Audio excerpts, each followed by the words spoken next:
مرشد انسانیت اسوہ عالمیت احمد مصطفیٰ جناب محمد مصطفیٰ علیہ السلام، آپ کے ارمغان نیاز میں عقیدتوں اور محبتوں کی علاج میں شرکت کے بعد نہایت ہی واجب الاحترام معزز و محترم سامعین حاضرین، السلام علیکم ورحمۃ اللہ وبرکاتہ۔ میری اور آپ کی بخت فروزی اور خوش نصیبی ہے کہ اللہ تبارک و تعالیٰ نے ہم سب کو حضور علیہ السلام کے ماہ میلاد کے ایسے موسم میں نماز مقبول مبارک ادا کرنے کی سعادت عطا کی۔ اللہ پاک ہماری سعادت کو ہم سب کے لیے خوش آمد کا سبب اور سامان بنا۔ ماشاء اللہ ماہ ربیع الاول شریف پوری آباداب کے ساتھ جاری و ساری ہے۔ مشاہدہ مصطفیٰ حضور علیہ السلام کے ذکر سے اپنے قلوب و اذہان کو مزین اور معطر و منور کر رہے ہیں۔ حضور علیہ السلام کا ذکر یہ کسی موسم کا محتاج نہیں ہے۔ زمانہ کوئی بھی ہو، موسم کوئی بھی ہو، رت کوئی بھی ہو، حضور علیہ السلام کا ذکر اپنے دامن میں بے پناہ عنایات و اکرامات رکھتا ہے، اور یہ شروع سے علیہ السلام کا وظیفہ رہا ہے کہ شاہدان مصطفیٰ اپنے قلوب و اذہان کو حضور علیہ السلام کے ذکر سے تسکین پہنچاتے ہیں، اور حضور علیہ السلام کا ذکر ہی ہے جس سے انسان کو اطمینان قلب نصیب ہوتا ہے۔ اللہ پاک نے قرآن مجید میں ارشاد فرمایا وَإِذْ أَخَذَ اللَّهُ مِيثَاقَ النَّبِيِّينَ، اے محبوب یاد کریں وہ وقت جب ہم نے تمام نبیوں سے وعدہ کیا۔ نبیین یہ جمع کا صیغہ ہے اور اس پہ الف لام ہے، یہ استغراق کا معنی دیتا ہے، یعنی اس میں ایک نبی نہیں، دو نبی نہیں، تین نبی نہیں، جس طرح الحمدللہ رب العالمین، تمام عالمین، عالمین جمع ہے اس پہ الف لام داخل ہے، جس طرح وما ارسلناک الا رحمۃ للعالمین، تمام عالمین کے لیے رحمت۔ تو اللہ پاک یہاں پہ فرماتا ہے وَإِذْ أَخَذَ اللَّهُ مِيثَاقَ النَّبِيِّينَ، یاد کریں ابھی وہ وقت جب ہم نے تمام نبیوں سے وعدہ کیا، لَمَا آتَيْتُكُم مِّن كِتَابٍ وَحِكْمَةٍ، جب میں تمہیں نبوت عطا کر کے بھیجوں، جب میں تمہیں رسالت عطا کر کے بھیجوں، جب میں تمہیں حکمت اور دانائی عطا کر کے بھیجوں، جب میں تمہیں منشور حیات عطا کر کے بھیجوں، جب میں تمہیں دستور العمل کے طور پر کچھ قوانین عطا کر کے بھیجوں کائنات میں، ثم جاءکم رسول، پھر تمہارے پاس عزت اور عظمت والا رسول آ جائے گا،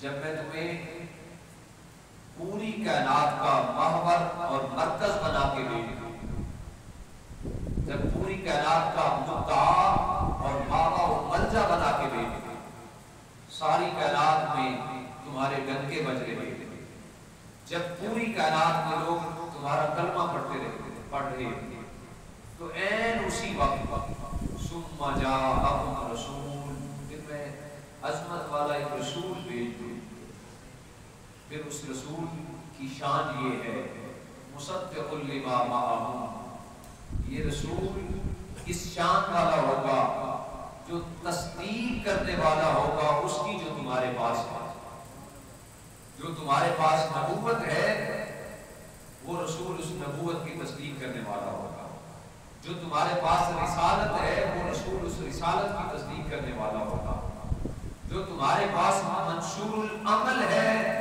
اس کی وہ تصدیق کرنے والا ہوگا، تمہاری نبوت کو بھی وہ ٹھیک کہے گا، تمہاری رسالت کو بھی وہ ٹھیک کہے گا، تمہارے منشور حیات کو بھی وہ ٹھیک کہے گا، تمہارے دستور العمل کو بھی وہ ٹھیک کہے گا۔ ثم جاءکم رسول مصدق لما معه، اس لیے کہ اس نبی کی شان یہ ہے کہ میں نے نبوتیں تمہیں عطا کی ہیں، رسالتیں تمہیں عطا کی ہیں، لیکن تمہاری نبوتوں اور رسالتوں کو تصدیق کرنے والا میرا رسول رسول محمد۔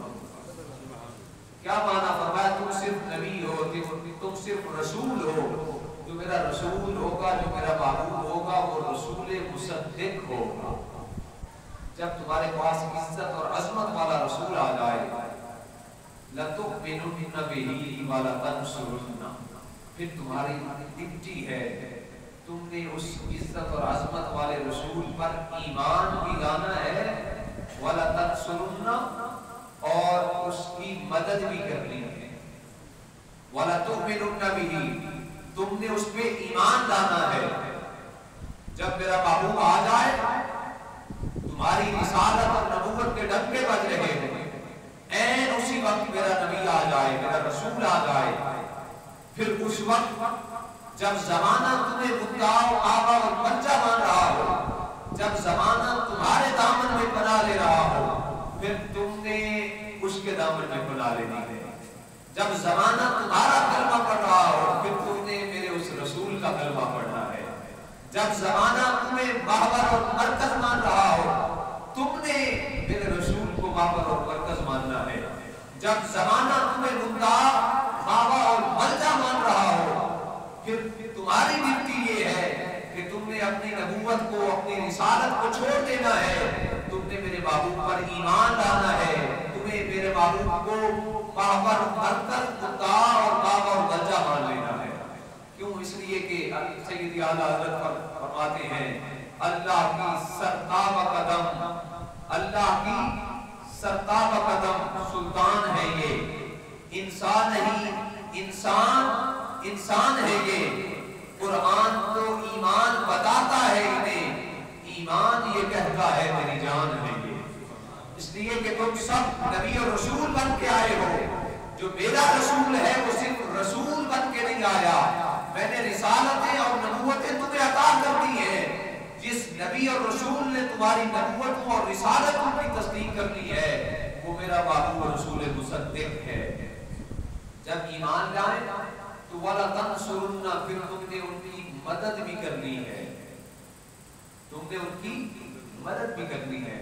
اب یہاں پہ ترجمہ نگاروں نے تو یہی ترجمہ کیا، تم نے ان کی مدد بھی کرنی ہے، لیکن میں حضور سید امام جلال الدین سیوطی رحمۃ اللہ تعالیٰ علیہ کو پڑھ رہا تھا، وہ فرماتے ہیں کہ اگر بڑا چھوٹے کو کچھ دے دے تو وہ مدد ہوتی ہے۔ آج اقبال صاحب مجھے کچھ دے دے تو یہ آج اقبال صاحب کی میری مدد ہے، یعنی وہ میری مدد کر رہے ہیں۔ اگر چھوٹا بڑے کو کچھ دے دے تو وہ کیا ہوتی ہے؟ نہیں، اگر بڑا چھوٹے کو دے وہ تو ہوتی ہے مدد، لیکن اگر چھوٹا بڑے کو دے دے، اچھا گلا میرا خراب ہے، روزہ بولنے کا آپ رکھ کے آئے ہیں آج سارے۔ اگر بڑا چھوٹے کو دے وہ مدد ہوتی ہے، اگر چھوٹا بڑے کو دے وہ خدمت ہوتی ہے۔ کیا ہوتی ہے جی؟ وہ خدمت ہوتی ہے، چھوٹا بڑے کو دے رہا ہے۔ لیکن یہاں پہ اللہ پاک نے فرمایا لَتُؤْمِنُنَّ بِهِ وَلَتَنْصُرُنَّهُ، تم نے میرے محبوب کی مدد بھی کرنی ہے۔ امام سیوطی فرماتے ہیں یہاں پہ مدد نہیں ہے، کیونکہ سارے نبی تو چھوٹے ہیں، آمنہ کے لال تو سب سے بڑے ہیں، امام الانبیاء ہے۔ تو اللہ فرمانا یہ چاہتا ہے جب تمہیں نبوتیں اور رسالتیں دے کر کائنات میں بھیج دوں، پھر تم نے میرے عین اسی وقت میرا محبوب آ جائے، پھر تم نے اپنی نبوت اور رسالت کو نہیں دیکھنا، تم سارے مقتدی بن جانا، تم سارے جو ہے وہ نماز پڑھنے والے بن جانا، میرا رسول امام بن جائے گا۔ پھر اس وقت تمہاری نصیحت، تمہاری نبوتیں، تمہاری رسالتیں ختم ہو جائے گی، تم نے اس وقت میرے محبوب پر ایمان لے آنا ہے، لَتُؤْمِنُنَّ بِهِ، اور پھر میرے محبوب کی خدمت بھی کرنی ہے، مدد نہیں، میرے محبوب کی خدمت بھی کرنی ہے۔ وہ خدمت کس انداز میں؟ میرے محبوب ابراہیم یہ کام تو میرے محبوب کا تھا، وہ خانہ کعبہ بناتا، لیکن میرا محبوب بعد میں آئے گا، تم خانہ کعبہ کو بنا کر میرے محبوب کی خدمت کرو۔ اے عیسیٰ روح اللہ، تم میرے محبوب کی خدمت یہ کرو۔ کائنات عالم کے اندر لوگ آج تک انتظار میں ہیں، وہ عزت اور عظمت والا رسول پتہ نہیں کب آئے گا، جس کے بارے میں ابراہیم علیہ السلام نے دعا مانگی تھی، ربنا وبعث فیہم رسولا۔ اے عیسیٰ روح اللہ، تم 70,000 لوگوں کا مجمع اکٹھا کرو، مجمع اکٹھا کر کے کائنات والوں کو یہ واضح پیغام دو، ہم نے آپ کو یہ شان، طاقت اور قوت عطا کر دی ہے، آپ جو نبینے لوگ ہیں نا، ان کو اٹھا کے ان کی آنکھوں پہ ہاتھ پھیریں اور کہہ دیں ان کو، اے کائنات کے نبینے لوگوں اٹھ کے بیٹھ جاؤ، اب اس رسول مصدق کی آمد کی وقت گھڑی آن پہنچی ہے، اب وہ پیغمبر نبی آخر زمانے والے ہیں، کوڑ کی بیماری والوں کو بھی ہاتھ پھیر کر شفا یاب کر دو، اور جو مردے ہو چکے ہیں، جو زندگی کی حقیقتوں سے ناآشنا ہو چکے ہیں، انہیں پاؤں کی ٹھوکر مار کر انہیں زندہ کر دو، اور سارے لوگوں کو کہہ دو سارے کھڑے ہو جاؤ اور یہ اعلان کر کے میرے محبوب کی خدمت کرو، وَمُبَشِّرًا بِرَسُولٍ يَأْتِي مِن بَعْدِهِ اسْمُهُ أَحْمَدُ۔ کائنات والوں 70,000 لوگوں کا مجمع یہ سن لو، وَمُبَشِّرًا بِرَسُولٍ يَأْتِي مِن بَعْدِهِ اسْمُهُ أَحْمَدُ، میں تمہیں عزت اور عظمت والے رسول کی آمد کی خبر سناتا ہوں، جو میرے بعد آئیں گے ان کا نام نامی اس میں گرامی احمد ہوگا۔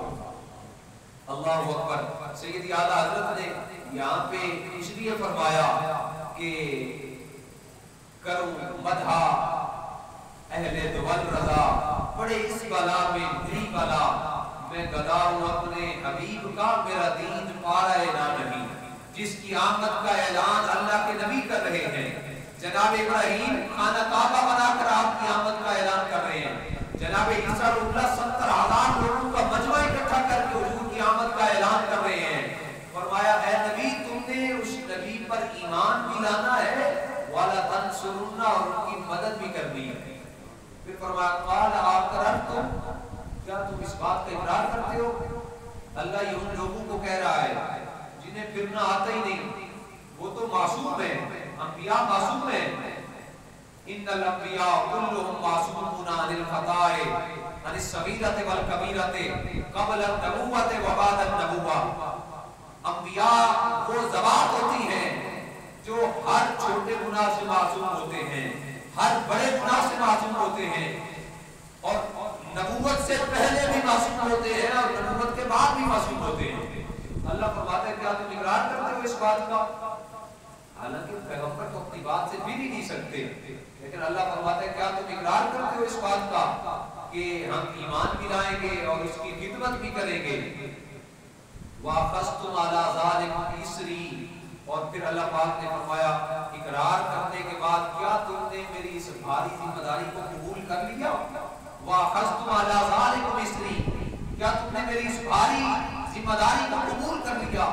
آج تک ہم نے تو یہ سمجھ رکھا تھا نبیوں کا کام کیا ہے؟ امر بالمعروف کا حکم دینا ہے، نبیوں کا کام نہی عن منکر کرنا ہے، نبیوں کا کام نیکی کا حکم دینا ہے، نبیوں کا کام برائی سے روکنا ہے، نبیوں کا کام بھٹکے ہوئے لوگوں کو سوئے حرم لے کے چلنا ہے، نبیوں کا کام یہ ہے لوگوں کی اصلاح کریں، معاشرے کی اصلاح کریں، لوگوں کو غیبت سے چھٹکارا دلا دیں، لوگوں کو سچ بولنے کی عادت سکھائیں۔ آج تک ہم نے تو یہ سمجھا تھا کہ نبیوں کا کام یہ ہے نماز کا حکم دیں، روزے کا حکم دیں، زکوٰۃ کا حکم دیں، جہاد کا اعلان کر دیں، اور نبیوں کا حکم کام یہ ہے کہ لوگوں کو حج کا حکم دیں، لیکن اللہ فرماتا ہے وَأَخَذْتُمْ عَلَىٰ ذَلِكُمْ إِصْرِي، یہ سارے کام تو انبیاء کے ہیں، ان سارے کاموں کو سائڈ پہ رکھ کر اللہ فرماتا ہے وَأَخَذْتُمْ عَلَىٰ ذَلِكُمْ إِصْرِي، کیا تم نے میری اس بھاری ذمہ داری کو قبول کر لیا؟ اللہ فرمانا یہ چاہتا ہے یہ سارے کام تو نبیوں کے نبوت کے ہیں ہی ہیں، لیکن یہ سارے کام ایک سائڈ پر جو نبیوں کے لیے سب سے بڑا عمل ہے وہ محبوب پاک کی خدمت کرنا ہے، وہ وَلَا تَنْصُرُنَّهُ، محبوب پاک کی خدمت ہے، محبوب کا ادب ہے، محبوب کی ذات پہ ایمان لانا ہے۔ پھر اللہ پاک نے فرمایا وَأَخَذْتُمْ عَلَىٰ ذَٰلِكُمْ إِصْرِي قَالُوا أَقْرَرْنَا، کیا تم اس بات کا اقرار کرتے ہو، اس بھاری ذمہ داری کو قبول کرو گے؟ تو انبیاء نے عرض کی قَالُوا أَقْرَرْنَا، مالک ہم اقرار کرتے ہیں، جب تیرا نبی آئے گا ہم اپنی رسالتوں کو چھوڑ دیں گے، ہم اپنی نبوتوں کو چھوڑ دیں گے، مسجد اقصیٰ ہوگی، ہم سارے مقتدی بن جائیں گے، تیرا محبوب مصلی امامت پر کھڑا ہو کر ہم سب کا امام بن جائے گا۔ قالوا اقررنا، ہم اقرار کرتے ہیں، ہم ایمان بھی لائیں گے، ہم خدمت بھی کریں گے۔ پھر اللہ پاک نے فرمایا قال فاشهدوا، اگر اقرار کرتے ہو تو پھر ایسے بات نہیں چلے گی، ایک دوسرے پر گواہ ہو جاؤ، ایک دوسرے پر گواہ ہو جاؤ۔ یہ حضور علیہ السلام کی عزت اور عظمت کا یہ جلسہ تھا، جب اللہ نے عالم میثاق میں جلسہ کیا، صرف انبیاء کی روحوں کو اکٹھا کیا، نور کے منبر پر میرے آقا کی ذات جلوہ فراز ہے، سارے نبیوں کو اللہ سامنے بٹھا کر اللہ ان سے اقرار کروا رہا ہے۔ اقرار کرنے کے بعد سب نے کہہ دیا مالک ہم اقرار کرتے ہیں، ہم ایمان لائیں گے، ہم خدمت کریں گے۔ جلسہ ختم نہیں ہوا، اللہ نے فرمایا قال فاشهدوا، پھر ایک دوسرے پر گواہ ہو جاؤ، آدم تم شیش کے گواہ ہو جاؤ، لوط تم موسیٰ کے گواہ ہو جاؤ، ادریس تم صالح کے گواہ ہو جاؤ، ہود تم ادریس کے گواہ ہو جاؤ، یعقوب تم یوسف کے گواہ ہو جاؤ، داؤد تم سلیمان پر گواہ ہو جاؤ، ابراہیم تم اسماعیل اور اسحاق پر گواہ ہو جاؤ، اے جناب عیسیٰ روح اللہ علیہ السلام تم جناب اسحاق پر گواہ ہو جاؤ۔ ساری کائنات کے لوگوں کو اللہ تعالیٰ نے یہ پیغام دیا، وہ انبیاء جو اپنی زبان سے پھر نہیں سکتے، وہ تو معصوم الخطا ہوتے ہیں، عصمت مصطفیٰ کی خاطر اللہ انبیاء کو فرما رہا ہے تم ایک دوسرے پر گواہ ہو جاؤ۔ تو مالک لم یزل کی بارگاہ میں اگر ہم عرض کریں مالک لم یزل کیا انبیاء پھر سکتے تھے نعوذ باللہ معاذ اللہ، پھر تو ان دونوں کو ان سب کو ایک دوسرے پر گواہ کیوں کر رہا ہے؟ تو آواز قدرت آتی ہے میرے بندوں، صرف نبیوں کی گواہی کا معاملہ نہیں ہے، اصل معاملہ تو عظمت مصطفیٰ کا ہے۔ وَأَنَا مَعَكُم مِّنَ الشَّاهِدِينَ، صرف یہ ایک دوسرے کے ساتھ گواہ نہیں ہو رہے، وَأَنَا مَعَكُم مِّنَ الشَّاهِدِينَ، میں خالق کائنات ہو کر ان انبیاء کے ساتھ خود گواہوں میں شامل ہو گیا۔ سبحان اللہ۔ وَأَنَا مَعَكُم مِّنَ الشَّاهِدِينَ، صرف نبی ایک دوسرے پر گواہ نہیں ہوئے، یہ عزت مصطفیٰ کی بات ہے، یہ عظمت مصطفیٰ کی بات ہے۔ فرمایا وَأَنَا مَعَكُم مِّنَ الشَّاهِدِينَ، اے پیغمبرو تم اکیلے ایک دوسرے پر گواہ نہیں ہو، میں خدا ہو کر، میں مصطفیٰ کا رب ہو کر، میں مصطفیٰ کا خالق و مالک ہو کر، میں خدا بھی تم سب انبیاء کے ساتھ گواہوں میں شامل ہو گیا۔ وَأَنَا مَعَكُم مِّنَ الشَّاهِدِينَ۔ اچھا اس سے جو اگلی آیت ہے فرمایا فَمَن تَوَلَّىٰ، یہ سارا جلسہ کرنے کے بعد اللہ پاک نے یہ نہیں فرمایا کہ جلسہ ختم ہو گیا ہے، ایک جلسہ اللہ نے عالم میثاق میں عالم ارواح میں اپنی ذات کے لیے کیا، ساری روحوں کو جمع کیا، فرمایا قالوا الست بربکم، کیا میں تمہارا رب نہیں ہوں؟ تو سب روحوں نے یک زبان ہو کے کہا بلا مالک کیوں نہیں، تو ہی ہمارا رب ہے۔ جلسہ ختم، لیکن جب حضور علیہ السلام کی عزت اور عظمت کا جلسہ ہوا تو اس سے پتہ چلتا ہے حضور کی عزت اور عظمت کا جلسہ کرنا یہ خود خالق کائنات کی سنت ہے، اور اس جلسے میں آ کر تقریر کو سننا یہ سنت انبیاء ہے۔ عظمت مصطفیٰ کا جلسہ کرنا بھی ثابت ہے، اور عظمت مصطفیٰ کے لیے جلوس نکالنا بھی سنت ہے۔ عظمت مصطفیٰ کا جلسہ تو وہ تھا جو قیامت کے دن، عظمت مصطفیٰ کا جلسہ تو انبیاء نے صرف دیکھا عالم ارواح میں، لیکن عظمت مصطفیٰ کا جلوس ایسا ہوگا کل قیامت کے دن، ساری کائنات کے لوگ جمع ہو کر جلوس کی صورت میں میرے مصطفیٰ کی بارگاہ میں حاضر ہوں گے۔ اس جلوس کے دلہا امام الانبیاء ہوں گے، سارے نبی براتی ہوں گے، سارے کائنات کے لوگ جو منکر ہیں، انکار کرنے والے ہیں، وہ بھی پیچھے پیچھے آ رہے ہوں گے، اور ساری کائنات جلوس کی صورت میں میرے مصطفیٰ کے دروازے پہ حاضر ہوگی۔ پتہ چلا کہ عزت عظمت مصطفیٰ کا جلسہ کرنا بھی ثابت ہے، اور عظمت مصطفیٰ کا جلوس نکالنا بھی ثابت ہے۔ تو تو اللہ تعالیٰ نے یہ سارا جلسہ کرنے کے بعد گواہ بنا لیا، اقرار کروا لیں گے، وعدے لے لیں گے، پھر بھی جلسہ برداشت نہیں ہوا، فرمایا فمن تولا بعد ذالک، بس اگر اس کے بعد کوئی پھر گیا، انبیاء پھر سکتے ہیں نعوذ باللہ معاذ اللہ، لیکن حضور علیہ السلام کی عزت اور عظمت کا اعلیٰ حضرت نے، اگر میں بچتے ہوئے لفظوں میں اس کا ترجمہ حضور سیدی اعلیٰ حضرت کی زبان سے کروں، فرماتے ہیں وہ جہنم میں گیا جو ان سے مستغنی ہوا، وہ جہنم میں گیا جو ان سے مستغنی ہوا، ہے خلیل اللہ کو حاجت رسول اللہ کی، ہے خلیل اللہ کو حاجت رسول اللہ کی، پھر فرماتے ہیں لا ورب العرش، جس کو جو ملا ان سے ملا، لا ورب العرش، جس کو جو ملا ان سے ملا، بڑھتی ہے کونین میں نعمت رسول اللہ کی۔ وعدے دینے کے بعد اللہ نے فرمایا فمن تولا بعد ذالک، بس اگر اس کے بعد کوئی پھر گیا، فمن تولا بعد ذالک، فرمایا فاولئک هم الفاسقون، اس کے بعد جو پھر گیا وہ فاسقوں میں سے ہو جائے گا۔ اللہ عزت مصطفیٰ کی خاطر، عظمت مصطفیٰ کی خاطر اتنی سخت بات نبیوں سے کر رہا ہے، اگر کوئی اس کے بعد پھر گیا تو وہ فاسقوں میں سے ہو جائے گا۔ اور پھر ہر دور کے انبیاء نے میرے مصطفیٰ کی ذات پہ ایمان لایا، 12 نبی ایسے ہیں جو یہ خواہش کا اظہار کرتے کرتے اس دنیا سے چلے گئے، کاش مالک ہمیں محبوب پاک کو امتی بنا دے، محبوب پاک کو امتی بنا دے۔